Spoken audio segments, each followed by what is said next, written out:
السلام علیکم ناظرین، میں ہوں منصور علی خان، اپنے ڈیجیٹل چینل کے اوپر آپ کو خوش آمدید کہیں گے۔ پچھلے 12 گھنٹے کی خبروں کے ساتھ ایک دفعہ پھر آپ کے سامنے حاضر ہیں۔ آپ سے درخواست کہ چینل کو سبسکرائب کرنا مت بھولیے گا، بیل آئیکن پریس کیجیے، اگر آپ کو ویڈیو پسند آئے اسے لائک اور شیئر ضرور کیجیے گا۔ خبریں بڑی انٹرسٹنگ ہیں، میرے خیال میں آج پاکستان تحریک انصاف کے لیے ایک بڑا دن ہے۔ وہ بڑا دن کیوں ہے وہ میں اس کی بھی تھوڑی دیر میں آپ کے ساتھ جو ہے وہ ریزن شیئر کروں گا کہ میں آج کے حوالے سے خاص طور پہ بڑا دن کیوں کہہ رہا ہوں، کیونکہ میرے خیال میں امتحان ہے پاکستان تحریک انصاف کا۔ اس کے ساتھ ساتھ ایران کے اندر جناب ایک دفعہ ایک دم حالات جو ہے وہاں پہ کافی خراب ہو گئے ہیں، وہاں پہ جلد سے جلوس احتجاج شروع ہو گئے ہیں۔ اس کی ریزنز بھی جو ہے ابھی تھوڑی دیر میں آپ کے ساتھ شیئر کریں گے، لیکن سب سے پہلی خبر جو ہے وہ یہ ہے کہ خیبر پختونخوا کے ضلع باجوڑ میں سیکیورٹی فورسز کے آپریشن میں جو ہے وہ 5 دہشت گرد جبکہ فائرنگ کے شدید تبادلے میں میجر عدیل زمان جو ہے وہ شہید ہو گئے ہیں۔ آئی ایس پی آر کے مطابق خفیہ اطلاع پر آپریشن کیا گیا جس میں 5 دہشت گرد جو ہے وہ ہلاک ہوئے ہیں اور میجر عدیل زمان صاحب اس میں شہید ہوئے ہیں جو کہ اس آپریشن کا حصہ تھے۔ ان کا تعلق جو ہے وہ ڈیرہ اسماعیل خان سے بتایا جاتا ہے۔ اس کے علاوہ مارے جانے والے دہشت گردوں کے قبضے سے اسلحہ اور گولہ بارود برآمد کیا گیا ہے اور مارے گئے دہشت گرد سیکورٹی فورسز کے خلاف کارروائیوں میں ملوث تھے۔ ادھر میجر عدیل زمان شہید کی نماز جنازہ پشاور گیرزن میں ادا کی گئی ہے۔ Army chief of defence forces field marshal Syed Asim Munir نے نماز جنازہ میں شرکت کی۔ وزیر داخلہ محسن نقوی، کور کمانڈر پشاور، عسکری اور سول افسران بھی نماز جنازہ میں شریک ہوئے۔ فیلڈ مارشل عاصم منیر نے میجر عدیل زمان شہید کی عظیم قربانی کو خراج عقیدت پیش کیا۔ اس کے علاوہ راولپنڈی میں جناب دفعہ 144 کے نفاذ میں 1 جنوری تک توسیع کر دی گئی ہے۔ عوامی اجتماعات، دھرنوں، سیاسی جلسے، ریلیوں کے اوپر جو ہے وہ مکمل پابندی عائد کر دی گئی ہے۔ ڈپٹی کمشنر آفس کی جانب سے جاری نوٹیفکیشن کے مطابق ڈسٹرکٹ راولپنڈی میں دفعہ 144 25 دسمبر سے نافذ تھی۔ ڈسٹرکٹ انٹیلیجنس کمیٹی کی سفارش پر ڈپٹی کمشنر حسن وقار چیمہ نے دفعہ 144 کے نفاذ میں 1 جنوری تک توسیع کر دی ہے، جس کا مقصد ضلع بھر میں امن و امان قائم رکھنا اور کسی بھی ہنگامہ آرائی کو روکنے کا پیشگی اقدام ہے۔ 1 جنوری کو امن و امان کی صورتحال کو دیکھتے ہوئے مزید توسیع یا دفعہ 144 کے خاتمے کا جو ہے وہ فیصلہ کیا جائے گا۔ اس کے علاوہ جو میں شروع میں آپ سے بات کر رہا تھا کہ پاکستان تحریک انصاف کا آج ایک ٹیسٹ کیس ہے، وہ میں کیوں کہہ رہا تھا اور اس کی ریزن یہ ہے کہ یہ جو 3 روزہ دورہ تھا سہیل آفریدی صاحب کا لاہور کا، جس کے اندر وہ یہ کہتے ہیں کہ جناب بڑا سکسیسفل ہمارا یہ دورہ تھا۔ As a matter of fact Shafiullah اللہ جان صاحب جو خیبر پختونخوا حکومت کے ترجمان ہے وہ کل رات کو میرے شو میں آئے ہوئے تھے، ان سے میں نے یہ سوال کیا۔ انہوں نے کہا جی 3 دن کا دورہ جو ہے وہ لاہور کا مکمل ہوا، ہم اپنے مقاصد حاصل کرنے میں کامیاب ہوئے ہیں اور دورہ لاہور میں ہم نے توقع سے زیادہ اپنے مقاصد جو ہے وہ حاصل کیے ہیں۔ لاہور میں ہمیں جان بوجھ کر سرکاری طور پر ہینڈل کیا گیا، اس دورے کو جان بوجھ کر خراب کرنے کی کوشش کی گئی، ہمارے کارکنوں کو ہمارے پاس آنے سے روکا گیا، مرزا مزار اقبال کو لوگوں سے خالی کروایا گیا، فوڈ اسٹریٹ کو بند کیا گیا، ہمارے 80 لوگوں پر ایف آئی آر درج کی گئی، 1100 لوگوں کو گرفتار کیا گیا، سیکیورٹی کے بہانے ہماری موومنٹ روکی جاتی تھی، ہم نے خوف کے بت توڑ دیے ہیں۔ اور اس کے ساتھ ساتھ شفیع جان صاحب نے جو کامنٹ کیا تھا محسن نقوی صاحب کے حوالے سے جب وہ چکری انٹرچینج کے اوپر موجود تھے، جو کہ کافی وائرل ہوا تھا، کئی لوگوں نے ان کے اوپر تنقید کی تھی، تو میں نے بالکل شو کے آخر میں جا کے ان سے ریکویسٹ کی، میں نے کہا جی میرے خیال میں یہ الفاظ اگر آپ واپس لے لیں تو بہتر ہوگا۔ انہوں نے کہا جی میں بالکل اگر کسی کی دل آزاری ہوئی ہے تو میں اپنے الفاظ جو ہے میں واپس لیتا ہوں اور میں اس کے اوپر معذرت کرتا ہوں۔ تو یہ ایک اچھی بات تھی جس پہ انہوں نے اپنے الفاظ جو ہے وہ کم سے کم واپس لے لیے۔ اس کے ساتھ ساتھ اب جو میں آپ سے کہہ رہا تھا کہ آج بڑا دن کیوں ہے، اب دیکھیے بڑا دن اس لیے ہے کیونکہ جب آپ ایک جگہ یہ کلیم کر رہے ہیں کہ آپ کا جو دورہ تھا لاہور کا وہ بڑا کامیاب ہوا ہے، تو پھر اس کا مطلب ہے کہ اب اس کے بعد پہلی دفعہ عمران خان صاحب سے ملاقات کا دن آیا ہے، یعنی کہ منگل کا دن۔ اور اب تو اگر آپ نے اتنی جو ہے وہ ایجیٹیشن اپنی موومنٹ جو ہے وہ سٹارٹ کر دی ہے اور لوگ اب اتنے تھرلڈ ہو گئے ہیں کہ انہوں نے سہیل آفریدی صاحب سے ملاقات کر لی ہے اور ایک نیا جوش و جذبہ آ گیا ہے، تو پھر آج جب اڈیالہ جیل کے باہر پاکستان تحریک انصاف کے رہنما جب وہاں پہ جائیں گے، ان کے نام بھی یہ سامنے آ گئے ہیں، بیرسٹر گوہر علی خان، سلمان اکرم راجہ، احمد الدین گرایا، طاہر سلطان، محمد مدثر، ملک شجاعت، ان کے نام جو ہیں وہ شامل کیے گئے ہیں۔ تو اس کا مطلب ہے کہ پھر اب تو جم غفیر آئے گا آج اڈیالہ جیل کے باہر نا، پھر آج تو یہ ٹیسٹ کیس ہے آپ کا کہ اڈیالہ کا مطلب ہے پنڈی، پنڈی کا مطلب ہے پنجاب، تو پھر اس کا مطلب ہے کہ اس مرتبہ تو بہت لوگ آئیں گے، اس مرتبہ تو کم از کم 5-10 ہزار بندہ تو کھڑا ہوگا پاکستان تحریک انصاف کے ساتھ نا۔ اب یہ نہ ہو کہ وہاں پہ اپنے یوٹیوبروں کی جو ایک وہ پلٹون ہے وہ ساری کی ساری وہاں پہ کھڑی ہو، لوگوں کو پھر آنا چاہیے، اور اگر وہ نہیں آتے، ابھی بھی نہیں آتے، تو پھر اس کا مطلب ہے کہ پھر آپ کا دورہ جو ہے جو اس کے مقاصد سے وہ کامیاب نہیں ہو سکے ہیں، یہ ہے حقیقت۔ سو اس لیے میرے خیال میں آج پاکستان تحریک انصاف کا ٹیسٹ کیس ہوگا، ذرا پتہ لگے کتنے لوگ آتے ہیں، اور اس کے ساتھ ساتھ ان کی بہنوں کی جانب سے کیا کوئی دھرنا دیا جاتا ہے یا نہیں دیا جاتا، اور کیا انتظامیہ جو ہے ایک دفعہ پھر یہاں پہ واٹر کینن کا استعمال کرے گی, طاقت کا استعمال کرے گی, اور کیا کسی بڑے احتجاج کو جو ہے وہ روکے گی. ساتھ ہی ساتھ یہ دیکھیے گا یہاں پہ پاکستان تحریک انصاف آفیشیل کی جانب سے بھی ٹویٹ کیا گیا ہے کہ آج پاکستانی ہائی کمیشن کے باہر بھی جو ہے وہ دھرنا دیا جائے گا, اور یہ پہلے ہی وہ لوگ اعلان کر چکے تھے کہ جی جب تک عمران خان صاحب کی بہنوں کی ملاقات جو ہے وہ نہیں کروا دی جاتی تب تک ہم بھی جو ہے وہ یہاں پہ احتجاج کیا کریں گے, ہر اس دن جس دن ملاقات کا دن ہوتا ہے, یعنی کہ منگل اور جمعرات کو. تو جب یہاں پہ ملاقات کا ٹائم چل رہا ہوگا تو وہاں پہ یو کے اندر جو ہے وہ دھرنا دیا جائے گا, احتجاج کیا جائے گا, سٹ ان پروٹیسٹ جو ہے وہ پی ٹی آئی کی جانب سے کیا جائے گا. اور اس کے اندر انہوں نے کہا ہے کہ جی یہ عمران خان صاحب کی فیملی کے ساتھ اور شہزاد اکبر صاحب جو پی ٹی آئی کے رہنما ہیں ان کے اوپر جو تشدد کیا گیا تھا اس کے خلاف احتجاج کرتے ہوئے جو ہے وہ یہ سب کچھ ہوگا. اب ایک بات ذہن میں رکھیے گا کہ even P T I you کے بھی جو ہے وہ تھوڑی کنٹروورسی میں پھنس گئی تھی. اس کی وجہ یہ تھی کہ بریڈفورڈ کے اندر بیسیکلی جو احتجاج کیا جا رہا تھا وہاں پہ ایک خاتون نے کھڑے ہو کے فیلڈ مارشل عاصم منیر کے حوالے سے جو ہے وہ اس قسم کی باتیں کر دی کہ جناب یہ گاڑی کے نیچے آ جائیں گے اور دیکھیے گا یہ ہوگا وہ ہوگا. معاملہ کافی زیادہ گرم ہو گیا تھا, اور اس کے بعد یو کے ہائی کمیشن جو ہے, برٹش ہائی کمیشن, اس تک جو ہے وہ پاکستان نے اس پہ احتجاج کیا تھا, ڈیمارچ کیا گیا ایکچولی وہاں پہ جو ایکٹنگ ہائی کمشنر تھے. تو پاکستان نے بڑا سویر رد عمل جو ہے اس کے اوپر دیا. اس کے بعد پاکستان تحریک انصاف کے آفیشیل اکاؤنٹس پہ جہاں پہ وہ تقریر جو ہے وہ ٹویٹ ہوئی تھی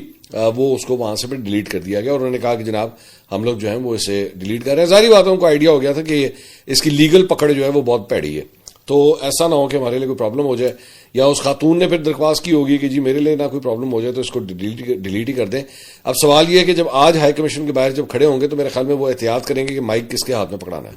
کوئی ایویں الاپ شلاپ ہی نہ بول دے نا, اس چیز کا بھی انہوں نے دھیان رکھنا ہے. شیخ وقاص اکرم صاحب نے ٹویٹ کیا, انہوں نے کہا جی اسلام آباد لوکل گورنمنٹ الیکشنز کے حوالے سے 27 دسمبر کو امیدواروں کی نامزدگی کے لیے پارلیمانی بورڈ کی تشکیل کا نوٹیفکیشن جو ہے وہ واپس لے لیا گیا ہے. تو جو نوٹیفکیشن کیا گیا تھا کہ جی بلدیاتی الیکشنز کے لیے جو ہے وہ کس کس کو ٹکٹ دینے ہیں, وہ بورڈ جو ہے اس کو فی الحال تحلیل کر دیا گیا ہے. اس کے علاوہ خواجہ آصف صاحب نے سہیل آفریدی کی جانب سے جو خط لکھا گیا ہے مریم نواز صاحبہ کو, اس کے اوپر انہوں نے ٹویٹ کیا. انہوں نے کہا سہیل آفریدی صاحب, جب آپ کی قیادت میں وفاقی دارالحکومت پر حملہ ہوتا ہے اور بار بار ہوتا ہے, جب آپ کی پارٹی کی قیادت بشمول آپ کے پاکستان کی وحدت پر حملہ کرتے ہیں, آپ کے ورکر آپ کی قیادت کے اشیر بات سے انتہائی گندی زبان سوشل میڈیا پہ استعمال کرتے ہیں, اس وقت بھی آئینی عہدوں اور بین الصوبائی عزت خراب ہو رہی ہوتی ہے. آئے سب مل کر اس کی مذمت اور صدباب کرتے ہیں. تو ایک اچھا میسج جو ہے وہ خواجہ آصف صاحب کی جانب سے دیا گیا ہے, دیکھتے ہیں اس کے اوپر عمل ہوتا ہے یا نہیں. اس کے علاوہ پچھلے ویلاگ کے اندر ایک چیز ہم سے مس ہو گئی, اس وجہ سے ہو گئی, ٹائم کی کمی تھی, لیکن now will cover it. Sohail Warraich صاحب نے کل ایک بڑا انٹرسٹنگ کالم لکھا ہے, اور سہیل وڑائچ صاحب ایک ایسے جرنلسٹ ہیں جن کے پاس خبر بھی ہوتی ہے, صرف یہ نہیں ہوتا کہ وہ صرف تجزیہ دے رہے ہوتے ہیں, ان کے پاس خبر بھی ہوتی ہے. تو اس کا عنوان ہے جی گرینڈ پلان ایک فرضی قیاس. آگے لکھتے ہیں, نئی حکومت نظام یا فرد کے بارے میں یہ جاننا کہ وہ مستقبل میں کیا کرنے والا ہے ایک قدرتی سوال ہے, مگر موجودہ حکومت اور نظام نے کبھی اپنے مستقبل کے ارادوں کے بارے میں کچھ نہیں بتایا, چنانچہ یہ ایک فرضی خاکہ ہے جو سراسر قیاس پر مبنی ہے. فیلڈ مارشل ایوب خان کی ڈائریوں سے جو اب شائع ہو چکی ہے صاف پتہ چلتا ہے کہ انہوں نے پہلے سے مستقبل میں کیے جانے والے اقدامات طے کر رکھے تھے. جو بھی حکومت آتی ہے وہ بتائے نہ بتائے اس کے پیش نظر ایک پلان ہوتا ہے. موجودہ نظام اور حکومت کی گرینڈ پلان کا کسی کو علم نہیں, کیونکہ نہ کبھی اس بارے میں کوئی اعلان ہوا اور نہ ہی نظام اس بات پر یقین رکھتا ہے کہ اعلان کرنا ضروری ہے. موجودہ حکومت اور نظام کے گرینڈ پلان کا ترا امتیاز یہ ہے کہ اسے خاموشی ہے زباں میری پر یقین ہے. یہ اقوال پر کم اور اعمال پر زیادہ یقین رکھتے ہیں. موجودہ نظام کے گرینڈ پلان پر افواہوں کا بازار گرم ہے. کہیں نئی شیروانیاں سلوانے کی چمگوئیاں ہیں تو کہیں مارچ اپریل کی سرگوشی ہے. میرے خیال میں یہ سب جھوٹ ہے. وزیر اعظم شہباز شریف کامیاب وزیر اعظم ہے. مقتدر اور ان کا ورکنگ ریلیشن انتہائی شاندار ہے. مقتدر کے پاس تحریک انصاف سے جاری کشمکش میں شہباز شریف سے اچھی اور بہتر شاید کوئی چوائس نہیں, اس لیے تبدیلی کی کوئی بھی منطقی دلیل نہیں ہے. موجودہ سیاسی حکومت پر ناقدین اس اعتراض میں حقیقت ہے یہ کہ یہ کوئی سیاسی بیانیہ بنانے اور اسے مقبول کرنے میں ناکام رہے ہیں, اور اس حکومت کے حامی بھی اس کو ڈیلیوری سے مطمئن نہیں. اسی عدم اطمینان سے گرینڈ پلان کی کہانی جنم لیتی ہے جو ظاہر ہے قیاس پر مبنی ہے اور جس کا کوئی مادی ثبوت نہیں, مگر اندازہ کہتا ہے کہ گرینڈ پلان میں ایک ونڈر بوائے کی ضرورت کو محسوس کیا جاتا ہے. شہباز شریف سونا ہے مگر اب سونے نہیں ہیرے کی ضرورت آن پڑی ہے, کیونکہ برسوں کے تساہل کو ہیرے جیسے ونڈر بوائے کو ہی ختم کر سکتا ہے. خواہش چاہے پوری ہو یا نہ ہو اس پر کوئی قید نہیں, اس لیے یہ خواہش تو کہیں نہ کہیں موجود ہے کہ وفاقی کابینہ کے ارکان بنگلہ دیش کی طرح پی ایچ ڈی ہوں. اپنے اپنے شعبوں پر اتھارٹی رکھتے ہیں اور ان سب کے لیے شرط بھی ہو کہ انہوں نے پی ایچ ڈی دنیا کی کسی مستند یونیورسٹی سے کر رکھی ہو. میری عقل اور منطق ان فرضی قیاس سازیوں سے مطمئن نہیں. اور پھر اس گرینڈ پلان کے مفروضے میں سب سے بڑی رکاوٹ تو یہ ہے کہ نظام کی کشتی اگر سیاسی بوجھ اتار کر ہلکا ہونا چاہتی ہے کہ سبک رفتاری سے چل سکے تو سوال یہ ہے کہ سیاسی سامان کس اسٹیشن پر اتارے اور کیا یہ سامان کشتی سے اترنے کے بعد کسی مخالف کشتی میں سوار تو نہیں ہو جائے گا. قیاس آرا کا خیال ہے کہ گرینڈ پلان کو تقویت قومی حکومت کے آئیڈیا سے ملے گی. ایسی قومی حکومت جس میں سب سیاسی جماعتیں ہوں. موجودہ سیاسی اتحاد تو ہوں گے. اگر عمران خان دباؤ یا دلیل سے مان گئے تو فبیہا، اگر نہ مانے تب بھی ان کی جماعت کا ایک مؤثر جتھا اس قومی حکومت کا حصہ ہوگا. افواہ سازوں سے پوچھا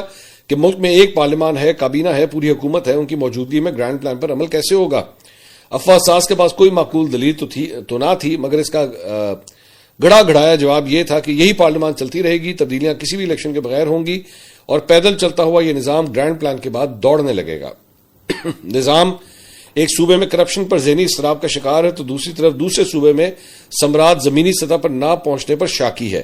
تیسرا صوبہ اضافی ہے، وہ ویسے ہی نظام کی آنکھ میں کھٹک رہا ہے. اب نظام اور موجودہ سیاست کا تعلق اگر اتنا ہی غیر ہموار ہے تو لوگ گرینڈ پلان کی افواہیں تو اڑائیں گے. یہ افواہیں جتنی بھی جھوٹی ہوں، یہ تو طے ہے کہ ریاست حکومت سے مطمئن نہیں تو زیادہ غیر مطمئن بھی نہیں ہے. دلچسپ بات یہ ہے کہ حالیہ دنوں میں بہت سے انتخابی گھوڑے جن کے وراثتی حلقے موجود ہیں وہ بھی توقع کر رہے ہیں کہ کچھ نیا ہوگا تو وہ اگلا بڑا سیاسی فیصلہ کریں گے. ان میں خاموش بیٹھنے والے، الیکشن ہارنے والے اور کئی ایک نونی اور پپلیے بھی شامل ہیں. ان سب کا خیال ہے کہ گرینڈ پلان تا دیر چلنے والا ہے، اس لیے اس نئے سیاسی ٹرک پر سواری میں باحفاظت لمبا سفر ان کی سیاسی عمر و قدر و منزلت بڑھائے گا. محفل میں موضوع کوئی بھی ہو، بات بالآخر سیاست پر جا پہنچتی ہے. ان محفلوں کا سب سے بڑا موضوع تو عمران کا مستقبل ہوتا ہے اور آج کل دوسرا موضوع پاکستان کا سیاسی مستقبل اور گرینڈ پلان ہے. یہ آج کی خما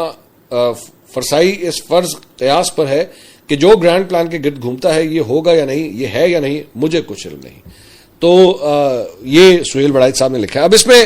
جو کم از کم میں سمجھ سکا ہوں یا جو آپ نے ساری گفتگو سنی ہے اس میں وہ یہ کہہ رہے ہیں کہ شاید کوئی گرینڈ پلان ہے جس کے اندر کوشش یہ ہے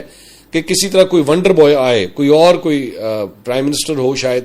یا وہ آ کے چیزوں کو جو ہے وہ ٹھیک کرے اور زیادہ تیزی سے ٹھیک کرے، جس کے اوپر کوئی سیاسی دباؤ نہ ہو، کوئی اسے پریشانی نہ ہو اور وہ آ کے چیزوں کو ٹھیک کرے. لیکن اور اس کے بعد اس کو جو ایک جماعت بنا کے دی جائے، قومی حکومت بنا کے دی جائے، اس کے اندر تمام جماعتیں ہوں، اس میں نون لیگ بھی ہو، پیپلز پارٹی بھی ہو، پی ٹی آئی بھی ہو، سارے اس کے اندر شامل ہوں تاکہ اس کو اپنا آرام سے کام کرنے دیا جائے، اس کو کسی قسم کی کوئی پرابلم نہ ہو. 2-4 ایشوز ہیں اور 2-4 ایشوز یہ ہیں کہ اس سے پہلے میں ایکچولی آج سے ہفتہ 10 دن پہلے کہیں پہ بیٹھا ہوا تھا تو یہ ڈسکشن جو ہے وہاں پہ ہو رہی تھی کہ اگر اس قسم کی کوئی اٹیمپٹ ہوتی ہے یا کوئی چیز اگر ڈیولپ کی جاتی ہے تو اس میں سب سے بڑی پرابلم یہ ہے کہ وہاں پر اس سے پہلے پاکستان تحریک انصاف سے جن لوگوں کو توڑا گیا اور توڑ کے ان سے پریس کانفرنسیں کروائی گئی اور ان پریس کانفرنسوں کے بعد ان کو آپ نے وہ استحکام پاکستان پارٹی علیم خان والی اور وہ جہانگیر ترین والی جو پارٹی تھی ادھر ایڈجسٹ کیا یا آزاد حیثیت میں جو آپ لوگوں کے ساتھ مل گئے، ان کا فیوچر کیا رہا؟ ان کو مطلب کیا سپورٹ ملی؟ کچھ بھی نہیں. وہ در بدر کی ٹھوکریں کھا رہے ہیں.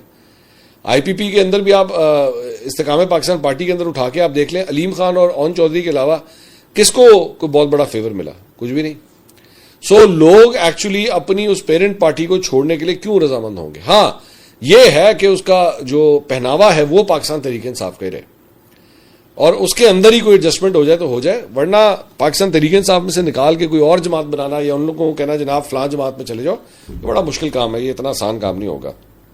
اس کے علاوہ جناب سابق ڈی جی آئسہ فیض حمید نے ملٹری کورٹ سے سنائی گئی اپنی سزا کے خلاف اپیل جو ہے وہ دائر کر دی ہے. میاں علی اشفاق جو رجب بٹ کے بھی وکیل ہیں، جو عمران ریاض خان کے بھی وکیل ہیں، جو جنرل فیض کے بھی وکیل ہیں، انہوں نے یہ اپیل دائر کرنے کی جو ہے وہ تصدیق کی ہے. انہوں نے مزید تفصیلات بتائے بغیر کہا کہ ہم نے فوجی عدالت کی طرف سے جنرل فیض کو سنائی کی سزا کے خلاف اپیل دائر کر دی. Appeal registrar court of appeals A G branch chief of army staff کو جو ہے وہ جمع کروائی گئی ہے. اور پاکستان آرمی ایکٹ کے سیکشن 133